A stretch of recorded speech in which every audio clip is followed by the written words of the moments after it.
Hello बच्चों, the Bihar teacher history maker मेरा mobile मेरी शिक्षा में आपका स्वागत है। तो हम लोग कहाँ थे? हम लोग थे इकाई 5 के मानव संसाधन पर थे।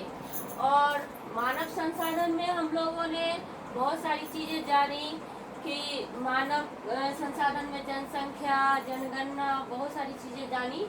अब हम इस वीडियो में जानने वाले हैं क्या? विभिन्न दशकीय वर्षों में जनसंख्या वृद्धि।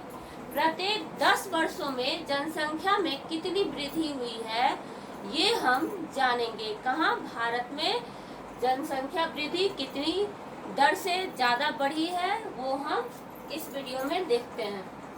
तो हम जानते हैं क्या कि हर 10 वर्षों पर क्या होता है? जनगणना होता है। तो हर 10 वर्षों पर हमारे देश में कितनी ज़्यादा जनसंख्या वृद्धि हो रही है, उसका दर हम लोग इसमें देखते हैं। तो जनगणना वर्ष मैंने यहाँ पर लिखा है, ये सारे वर्ष हैं। 3 लाइन में मैंने इसे पूरा किया है। जनगणना वर्ष, यहाँ भी है जनगणना वर्ष और यहाँ भी है जनगणना वर्ष। 1901 से लेकर मैंने 2011 तक का जनगणना वर्ष का जनसंख्या को मैंने यहाँ पे जनसंख्या की दर को लिखा है। अब हम लोग देखते हैं कि किस तरह हमारे देश में जनसंख्या की वृद्धि हो रही है दिन प्रतिदिन। तो जनसंख्या की वृद्धि कैसे हो रही है? 1901 में हमारे देश में जनसंख्या की दर कितनी थी? 23.84, यानी कि 23.84। यानी कि अगर देश में पूरे विश्व में अगर 100 लोग हैं तो 23 लोग, लगभग 23 लोग कहाँ थे? जनसंख्या दर के हिसाब से ये भारत में थे। इसी तरह 1911 का दिया है 25.20, यानी 25.20। ये 1911 की जनगणना की दर है। 1921 में कितना था? 1921 में वही 25.13, यानी कि थोड़ा सा घटा था। यहाँ से 1901 में जितना था उससे बढ़ा था यहाँ, और 1921 में थोड़ा सा घट गया था, पॉइंट में घटा था। फिर 1931 में 27.87 था, यानी कि 25 से बढ़कर ये 27 हो गया था, और 1.13 से बढ़कर ये 87 हो गया था, यानी कि इसमें बहुत ज़्यादा बढ़ोतरी हुई थी। इसी तरह फिर देखते हैं 1941 में क्या हुआ था। 1941 में 27 से बढ़कर 31 हो गया था, 31 हो गया था, 31.86, यानी कि 27 से बढ़ के 31 हो गया था, लेकिन इस तरफ वही है, लगभग 1 घटा था। तो इस तरह हम लोगों ने देखा कि यहाँ से यहाँ बढ़ता ही जा रहा है, धीरे धीरे क्या है कि ज़्यादा बढ़ता ही जा रहा है। फिर हम लोग 1951 में आते हैं। 1951 में 36.10 है, जो कि 31 से बढ़ के 36 हो गया है, यहाँ भी बढ़ोतरी हुई है। फिर 1961 में क्या हुआ है? 43.92, यानी कि 36 से बढ़कर 43 हो गई है।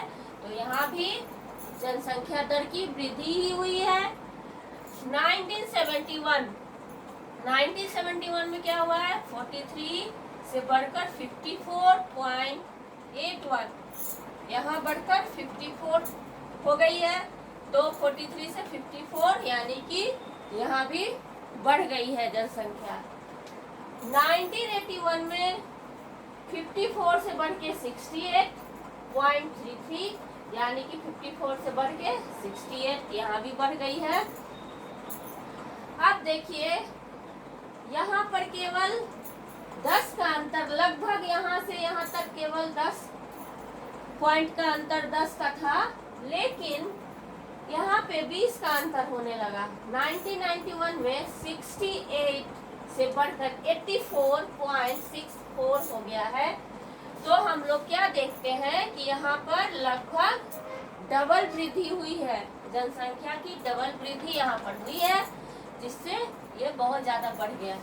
इसी तरह वर्ष 2001 में 104.27 है, 104.27, यानी कि 84 से बढ़ के 104 हो गया। तो ये भी बहुत ज्यादा बढ़ रहा है। धीरे धीरे ये बढ़ोतरी होती गई है। ये इस चार्ट से हम लोगों को यही पता चल रहा है कि इसमें बढ़ोतरी होती गई है। 2011 में जो जनगणना हुई थी उसके हिसाब से 121.01, यानी कि 104 से बढ़ के 121 हो गई है। तो यहाँ भी लगभग 20 का अंतर हो गया है। तो ये बहुत ही खतरनाक इशारा है किसका? जनसंख्या विस्फोट का। हमारे देश में अगर इसी तरह जनसंख्या बढ़ती रही तो हम लोग चीन से भी आगे निकल जाएंगे जनसंख्या में। तो इस तरह 2030 तक हमारी आबादी 1 अरब 40 करोड़ के पार हो सकती है। कितनी? 1 अरब 40 करोड़ के भी पार जा सकती है। तो हमें लोगों को ये जागरूक करना होगा कि जनसंख्या वृद्धि में कमी लाए और कोशिश करना है कि जनसंख्या की वृद्धि दर को हम लोग एक निश्चित रूप से कम करें और देश का इससे क्या होगा कि विकास होगा। अच्छा, बेरोजगारी खत्म होगी, गरीबी खत्म होगी। ये सब क्या होता है कि जनसंख्या पर ही निर्भर करती है। कम जनसंख्या होगी तो बेरोजगार कम होंगे, गरीबी कम होगी। तो इस तरह हम लोग आज इस भाग को देख चुके हैं। अब अगले भाग में फिर कल मिलते हैं इसके और भी जानकारी को लेकर।